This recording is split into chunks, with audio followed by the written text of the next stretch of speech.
Hello friends, welcome to the channel. അപ്പോൾ നമ്മൾ ഇന്ന് പറയാൻ പോകുന്നത് നിങ്ങൾക്ക് ഒരു ക്രെഡിറ്റ് കാർഡിന്റെ ആവശ്യകത.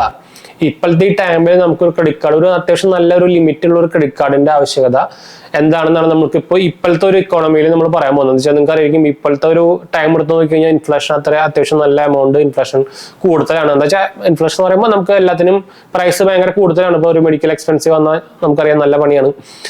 എമർജൻസി എന്തെങ്കിലും വന്നു കഴിഞ്ഞാൽ അപ്പോൾ എന്തായാലും നമ്മുടെ അക്കൗണ്ടിൽ പൈസ ഇല്ലെങ്കിൽ പണിയാണ്. അപ്പോൾ ആ ടൈമിലാണ് നമ്മുടെ ക്രെഡിറ്റ് കാർഡിന്റെ ഒരു ഇമ്പോർട്ടൻസ് നമുക്ക് വരുന്നത്. അത് മൾട്ടിപ്പിൾ ക്രെഡിറ്റ് കാർഡ്സ് ആയിക്കോട്ടെ, 1-2 ക്രെഡിറ്റ് കാർഡ്സ് ആയിക്കോട്ടെ, അല്ലെങ്കിൽ ഒരു ക്രെഡിറ്റ് കാർഡ് ആയിക്കോട്ടെ, അത്യാവശ്യം നല്ലൊരു ലിമിറ്റുള്ള ഒരു ക്രെഡിറ്റ് കാർഡ് ഉള്ളത് എന്തുകൊണ്ടും നല്ലത് തന്നെയാണെന്നുണ്ട്. എന്ന് വെച്ചാൽ നിങ്ങൾക്കറിയാം നമ്മൾ ഇൻവെസ്റ്റ്മെന്റിന്റെ സംഭവത്തിലൊക്കെ പറയുമ്പോൾ അല്ലെങ്കിൽ ഫൈനാൻഷ്യൽ പ്ലാനിങ്ങിലെ കാര്യങ്ങളൊക്കെ പറയുമ്പോൾ നമ്മൾ എപ്പോഴും ഫസ്റ്റ് പറയാറുള്ള സംഭവമാണ് എമർജൻസി ഫണ്ട് എന്ന് പറയുന്നത്. അതായത് നിങ്ങൾക്ക് ഇപ്പോൾ എന്തെങ്കിലും കാരണവശാൽ നിങ്ങളുടെ ഒരു ഇൻകം നിന്ന് പോയി കഴിഞ്ഞാൽ മിനിമം ഒരു 6 മാസമെങ്കിലും ഓടിച്ചു കൊണ്ടുപോകാനുള്ള ഒരു ഫണ്ട് നമ്മുടെ കയ്യിൽ വേണം. അതാണ് ആക്ച്വലി എമർജൻസി ഫണ്ട് എന്ന് പറയുന്നത്. അപ്പൊ അത് എന്തോ ഒരു അനൗൺസ്മെന്റ് ഒക്കെ ഉണ്ട്, നല്ല പൊളിറ്റിക്കൽ അനൗൺസ്മെന്റ് ആയിരിക്കും. അപ്പൊ എന്താ നമ്മൾ പറഞ്ഞു വന്നത്, അപ്പോൾ 6 മാസം ഓടിച്ചുകൊണ്ടുള്ള സംഭവമാണ് എമർജൻസി ഫണ്ട് എന്ന് പറയുന്നത്. അപ്പോൾ ആ സാധനം ആക്ച്വലി നമുക്ക് വേണമെങ്കിൽ ക്രെഡിറ്റ് കാർഡിന് ലിമിറ്റ് വേണമെങ്കിൽ ഉപയോഗിക്കാൻ പറ്റൂട്ട. അതായത് നിങ്ങൾക്ക് അറിയാം നമുക്ക് എന്തെങ്കിലും ഇപ്പൊ എമർജൻസി കാര്യങ്ങൾ വന്നു കഴിഞ്ഞാൽ, ഇപ്പോൾ ഹോസ്പിറ്റൽ ബില്ല് വന്നു കഴിഞ്ഞാൽ, അല്ലെങ്കിൽ ഇപ്പൊ എന്തെങ്കിലും സാധനങ്ങൾ ഇമ്പോർട്ടൻ്റ് ആയിട്ട് വാങ്ങിക്കേണ്ട ആവശ്യം വന്നു കഴിഞ്ഞാൽ നമുക്ക് ആക്ച്വലി ക്രെഡിറ്റ് കാർഡ് കൊണ്ട് വാങ്ങിക്കാൻ പറ്റും. ഇപ്പൊ നിങ്ങൾക്ക് അറിയാം ക്രെഡിറ്റ് കാർഡ് എന്ന് പറയുന്ന സാധനം നമുക്ക് എവിടെ വേണമെങ്കിൽ ഉപയോഗിക്കാം, ഇന്റർനാഷണൽ അടക്കം ഉപയോഗിക്കാൻ പറ്റും. അപ്പൊ അങ്ങനത്തെ ഒരു ടൈമിൽ ആക്ച്വലി നമുക്ക് വേണമെങ്കിൽ എമർജൻസി ഫണ്ട് വേണമെങ്കിൽ തൽക്കാലം ക്രെഡിറ്റ് കാർഡ് ലിമിറ്റ് വേണമെങ്കിൽ ഉപയോഗിക്കാൻ പറ്റും. അതാണ് ആക്ച്വലി ക്രെഡിറ്റ് കാർഡിന്റെ ഒരു മെയിൻ ബെനിഫിറ്റ് എന്ന് പറയുന്നത്. അത് നിങ്ങൾ ഒരു 50 ദിവസം കഴിഞ്ഞിട്ട് തിരിച്ചടച്ചാലും മതി.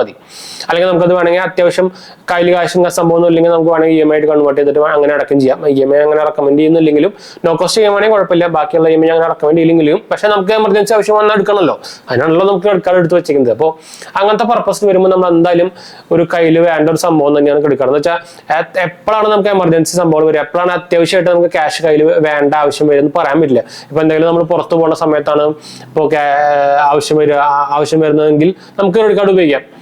അപ്പൊ ക്രെഡിറ്റ് കാർഡ് നിങ്ങൾക്ക് അറിയാം ATM അടക്കം നമുക്ക് വേണമെങ്കിൽ ഉപയോഗിക്കാൻ പറ്റും. പിന്നെ എക്സ്ട്രാ ഫീസും സംഭവമൊക്കെ ഉണ്ട്, ഞാൻ റെക്കമെൻഡ് ചെയ്യുന്നില്ല. പക്ഷേ എമർജൻസി പർപ്പസിന് ആവശ്യം ഉണ്ടെങ്കിൽ ഉപയോഗിക്കാമല്ലോ, അതിനാണല്ലോ നമ്മൾ ഈ സംഭവം എടുത്ത് വെച്ചിരിക്കുന്നത്. അപ്പോൾ ഇങ്ങനത്തെ ടൈമിൽ ക്രെഡിറ്റ് കാർഡ് ഭയങ്കര ഹെൽപ്ഫുൾ ആയിരിക്കും. അപ്പോൾ അതുകൊണ്ട് ഞാൻ റെക്കമെൻഡ് ചെയ്യുന്നത് നിങ്ങൾ ക്രെഡിറ്റ് കാർഡ് എടുത്ത് വയ്ക്കുക. ക്രെഡിറ്റ് കാർഡ് നല്ലൊരു സംഭവം തന്നെയാണ്, നല്ലൊരു ഇഡിയോട്ട് ഫൈനാൻഷ്യൽ ടൂൾ തന്നെയാണ് അത്. പക്ഷെ കറക്റ്റായിട്ട് ഉപയോഗിച്ചില്ലെങ്കിൽ നല്ല പണി കിട്ടും. അതാണ് മെയിൻ അട്രാക്ഷൻ. അല്ലെങ്കിൽ ഒരു കുഴപ്പമില്ല സംഭവം, അതുകൊണ്ട് നമുക്ക് അല്ലെങ്കിൽ ബെനിഫിറ്റ് മാത്രമേ ഉള്ളൂ. ഇപ്പൊ കറക്റ്റായിട്ട് പേയ്മെന്റ് സംഭവങ്ങളൊക്കെ ഇത് കറക്റ്റായിട്ട് ബില്ലടച്ചു, ഡ്യൂ ഡേറ്റിന് മുമ്പ് ബില്ലടച്ചു കഴിഞ്ഞാൽ നമുക്ക് അതുകൊണ്ട് ബെനിഫിറ്റ് മാത്രമേ ഉള്ളൂ. നമ്മുടെ സിബിൽ സ്കോർ ഇംപ്രൂവ് ചെയ്യും, നമുക്ക് എക്സ്ട്രാ ഡിസ്കൗണ്ട്സും കാര്യങ്ങളൊക്കെ കിട്ടുന്നുണ്ട്, നമുക്ക് എക്സ്ട്രാ പോയിന്റ്സ് കിട്ടുന്നുണ്ട്, റിവാർഡ് പോയിന്റ്സ് കിട്ടുന്നുണ്ട്. അതുകൊണ്ട് നമുക്ക് കുറെ കാര്യങ്ങൾ ചെയ്യാൻ പറ്റും. അത് കറക്റ്റ് ആയിട്ട് ചെയ്തിട്ടുണ്ടെങ്കിൽ ഒരു പ്രോബ്ലം ഇല്ലാത്ത സംഭവമാണ്. നിങ്ങൾക്ക് സിബിൽ സ്കോർ ഒക്കെ കൂട്ടാൻ ഏറ്റവും ബെസ്റ്റ് പരിപാടിയാണ് ക്രെഡിറ്റ് കാർഡ് എന്ന് പറയുന്നത്. ഇപ്പോൾ ലോൺ എടുത്തിട്ട് EMI കാർഡിലൊക്കെ വെച്ചിട്ട് ലോൺ എടുത്തിട്ട് ഏറ്റവും ബെസ്റ്റ് പരിപാടിയാണ് ക്രെഡിറ്റ് ലിമിറ്റ്. എന്ന് വെച്ചാൽ ക്രെഡിറ്റ് കാർഡ് നമുക്ക് എല്ലാ മാസവും അപ്ഡേറ്റ് ആയിക്കൊണ്ടിരിക്കും. അപ്പൊ അത് ഭയങ്കര ഏറ്റവും ബെസ്റ്റ് സാധനമാണ്, നമ്മുടെ ക്രെഡിറ്റ് സ്കോർ ഒക്കെ കൂട്ടാനുള്ള ബെസ്റ്റ് പരിപാടിയാണ്. അപ്പോൾ എന്തുകൊണ്ടും ഒരു ക്രെഡിറ്റ് കാർഡ് അനിവാര്യം തന്നെയാണ്, പ്രത്യേകിച്ച് നിങ്ങളുടെ ഇപ്പോഴത്തെ ടൈമിൽ. അതുകൊണ്ടാണ് ഞാൻ പറഞ്ഞത് 2023 ഞാൻ എടുത്ത് പറയാൻ കാരണം. ഇപ്പോഴത്തെ ടൈം എന്ന് പറയുന്നത് വെച്ചാൽ നിങ്ങൾക്ക് എന്തിനു വേണമെങ്കിൽ ഞാൻ പറഞ്ഞല്ലോ, ഇപ്പൊ നിങ്ങൾ പുറത്ത് പോയിട്ടാണെങ്കിൽ നിങ്ങൾക്ക് അതിന് വരെ ഉപയോഗിക്കാൻ പറ്റും, ഇന്റർനാഷണൽ സംഭവത്തിന് വരെ നമുക്ക് ഉപയോഗിക്കാൻ പറ്റും. അതിന് എക്സ്ട്രാ ചാർജ് ഉണ്ട് സംഭവമൊക്കെ ഓക്കെ. പക്ഷെ എമർജൻസി ടൈമിൽ വരുമ്പോൾ നമ്മൾ ഈ സംഭവം നോക്കിയിട്ട് കാര്യമില്ലല്ലോ, ക്യാഷ് കയ്യിലില്ലെങ്കിൽ പിന്നെ നമുക്ക് വേറെ വഴിയില്ല. അപ്പോൾ നമുക്ക് ഒരു എമർജൻസി ഫണ്ടായിട്ട് വേണമെങ്കിൽ നമുക്ക് ക്രെഡിറ്റ് കാർഡ് ഉപയോഗിക്കാം. അതാണ് ഞാൻ ആക്ച്വലി പറഞ്ഞു വന്നത്. അത് പിന്നെ നമുക്ക് ഒരു എക്സ്ട്രാ ഇൻട്രസ്റ്റ് റേറ്റ് പീരീഡും കിട്ടുന്നുണ്ട്, അതല്ലാണ്ട് നമുക്ക് EMI ഫീച്ചേഴ്സും കിട്ടുന്നുണ്ട്. അപ്പോൾ ഞാൻ ആക്ച്വലി റെക്കമെൻഡ് ചെയ്യുന്ന ഒരു സംഭവം തന്നെയാണ് ക്രെഡിറ്റ് കാർഡ്. അത് കറക്റ്റായിട്ട് ഉപയോഗിക്കണമെന്ന് മാത്രമേ ഉള്ളൂ. കുറെ പേർക്ക് എന്താ വെച്ചാൽ ക്രെഡിറ്റ് കാർഡ് എടുക്കും, സംഭവങ്ങളൊക്കെ പർച്ചേസ് ചെയ്യും, പിന്നെ ബില്ലടക്കില്ല, ബില്ലടച്ചില്ലെങ്കിൽ കുഴപ്പമൊന്നുമില്ലല്ലോ എന്ന് പറ്റും. നമുക്ക് ഇതേപോലെ കുറെ കമന്റ്സ് വരുന്നുണ്ട്, ഞാൻ ബില്ലടക്കുന്നില്ല എനിക്ക് കുഴപ്പമൊന്നുമില്ല, അങ്ങനെയൊക്കെ പറഞ്ഞിട്ടാണ് വരുന്നത്. അതൊക്കെ ഭാവിയിൽ അവർക്ക് പണി കിട്ടും. ക്രെഡിറ്റ് സ്കോർ ഒക്കെ ഡാമേജ് ആയി കഴിഞ്ഞാൽ നിങ്ങൾക്ക് ഭാവിയിൽ ഇത് മെയിൻ ആയിട്ട് ഈ കമന്റ്സ് വരുന്നത് ഒരു 20 to 25 അല്ലെങ്കിൽ 30 താഴെ ആൾക്കാരാണ് ഈ കമന്റ് എടുത്ത് വരുന്നത്. അവർക്ക് ഭാവിയിൽ ഹോം ലോൺ വേണ്ടി വരും, ചിലപ്പോൾ മാരേജിന് ലോൺ വേണ്ടി വരും, എഡ്യൂക്കേഷൻ ലോൺ വേണ്ടി വരും, കാർ ലോൺ വേണ്ടി വരും. അങ്ങനെ അതിന് പോകുമ്പോഴാണ് പിന്നെ അതിന്റെ വിവരം അറിയാം. എന്നിട്ട് പിന്നെ കിടന്ന് കരഞ്ഞിട്ട് കാര്യമൊന്നുമില്ല. എന്ന് വെച്ചാൽ ഒരു പ്രാവശ്യം ക്രെഡിറ്റ് സ്കോർ ഡാമേജ് ആയി കഴിഞ്ഞാൽ ഇതുപോലെ ഡ്യൂ സംഭവങ്ങളൊക്കെ ആയിട്ട് നമ്മുടെ ക്രെഡിറ്റ് സ്കോറിൽ റിപ്പോർട്ട് ആയി കഴിഞ്ഞാൽ അത് തിരിച്ചാ സ്കോർ കയറ്റി വരണമെന്ന് വെച്ചാൽ എളുപ്പമുള്ള പണിയല്ല, നല്ല ടൈം എടുക്കും. ചിലപ്പോൾ 2 കൊല്ലം 3 കൊല്ലം 4 കൊല്ലം എടുക്കും. അപ്പൊ പിന്നെ എന്തിനാ ഈ പുലിവലിന് പോണേ? അപ്പൊ ചില ഒരു 1000 രൂപ എടുത്തിട്ട് പിന്നെ തിരിച്ചടക്കില്ല. അത് അങ്ങനത്തെ കുറെ പരിപാടികളുണ്ട്. അപ്പൊ അങ്ങനത്തെ ആൾക്കാരൊന്നും ഞാൻ എന്തായാലും ക്രെഡിറ്റ് കാർഡ് റെക്കമെൻഡ് ചെയ്യില്ല. അത് നിങ്ങൾക്ക് ആക്ച്വലി ക്രെഡിറ്റ് കാർഡ് അല്ല, ഏതൊരു ഫൈനാൻഷ്യൽ സംഭവം ഞാൻ റെക്കമെൻഡ് ചെയ്യില്ല. എന്താ വെച്ചാൽ അത് നിങ്ങൾക്ക് പണി വരുള്ളൂ.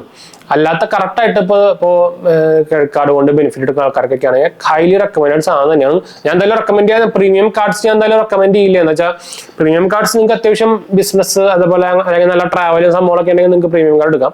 അല്ലെങ്കിൽ ഒരു എൻട്രി ലെവൽ കാർഡ് എടുത്താൽ മതി. ഇപ്പൊ എൻട്രി ലെവൽ കാർഡിൽ തന്നെ കുറെ ടൈപ്പ് കാറ്റഗറിയിൽ കാർഡ് ഉണ്ട്. ഷോപ്പിംഗ് കാർഡ് ഉണ്ട്, ഫ്യൂൽ കാർഡ് ഉണ്ട്, എല്ലാത്തിന്റെയും ഒരു കാർഡ് എടുത്ത് വെച്ചാലും കുഴപ്പമൊന്നുമില്ല. അതിപ്പോ അതല്ലാണ്ട് തന്നെ ഇപ്പൊ നമുക്ക് ഇഷ്ടംപോലെ ലൈഫ് ടൈം ഫ്രീ കാർഡുകളുണ്ട്. അപ്പൊ അത് നമുക്ക് തിരഞ്ഞു നോക്കി എടുത്തെടുക്കാൻ പറ്റും. അപ്പൊ ഞാൻ എന്തായാലും ഞാൻ എന്തായാലും ക്രെഡിറ്റ് കാർഡുകളുടെ കുറെ നമ്മുടെ അപ്ലൈ ചെയ്യാനുള്ള ലിങ്ക്, നമ്മുടെ റെഫറൽ ലിങ്ക് സംഭവമൊക്കെ ഞാൻ താഴെ കൊടുക്കുന്നുണ്ട്. നിങ്ങൾക്ക് താല്പര്യമുള്ള സംഭവം നിങ്ങൾക്ക് വേണമെങ്കിൽ ഡയറക്റ്റ് കയറി റെക്കമെൻഡ് ചെയ്യാട്ടോ, അപ്ലൈ ചെയ്യാട്ടോ, റെക്കമെൻഡ് ചെയ്യാം. ഞാൻ പറഞ്ഞല്ലോ എന്തെങ്കിലും ഓൾറെഡി 45+ ക്രെഡിറ്റ് കാർഡുകൾ ഉണ്ട്. അപ്പൊ ഞാൻ ആക്ച്വലി ഇപ്പൊ റീസെന്റ് കുറെ എണ്ണം ക്ലോസ് ചെയ്യാൻ പോകണമെന്ന് വെച്ചാൽ കുറെ ക്രെഡിറ്റ് കാർഡ് ഉള്ളതും കുറെ ക്രെഡിറ്റ് കാർഡ് ഉണ്ടായതൊന്നും മോശമല്ല, കുറെ ക്രെഡിറ്റ് കാർഡ് മാനേജ് ചെയ്യാൻ ഭയങ്കര പാടാണ്. അതുകൊണ്ടാണ്, അല്ലെങ്കിൽ കുഴപ്പമൊന്നുമില്ല. ഞാൻ കുറെ ഞാൻ എക്സാമ്പിൾ 1 കാർഡ് വെച്ചിട്ടുണ്ടെങ്കിൽ നമ്മൾ ഇഷ്ടം പോലെ ബെനിഫിറ്റ് എടുത്തിട്ടുണ്ട്. അതുപോലെ തന്നെ അപ്പൊ അത് കുറെ ടൈപ്പ് ക്രെഡിറ്റ് കാർഡ് വെച്ചിട്ട് നമ്മൾ ഇഷ്ടം പോലെ ബെനിഫിറ്റ് എടുക്കുന്നത്. അതുകൊണ്ടാണ് നമ്മൾ ക്രെഡിറ്റ് കാർഡ് എടുത്ത് വെക്കുന്നത്, വേറെ കാര്യം. പിന്നെ കുറെ നാളിൽ നമ്മൾ വീഡിയോ എടുക്കാൻ എടുക്കുന്നുണ്ട്, വേറെ കാര്യം. പക്ഷെ അത് കുറച്ച് കാലം കഴിയുമ്പോൾ തന്നെ നമ്മൾ ക്ലോസ് ചെയ്യുകയും ചെയ്യും. അപ്പൊ കുറെ കാർഡുകൾ എനിക്ക് ഇപ്പോൾ എൻ്റെ 45 കാർഡിൽ ഞാൻ 45+ കാർഡ് ഉണ്ട്, 45 അല്ല, അതിലൊരു 40 to 60% വരെ നമുക്ക് ഫ്രീ കാർഡായിട്ട് കിട്ടിക്കുന്നത്.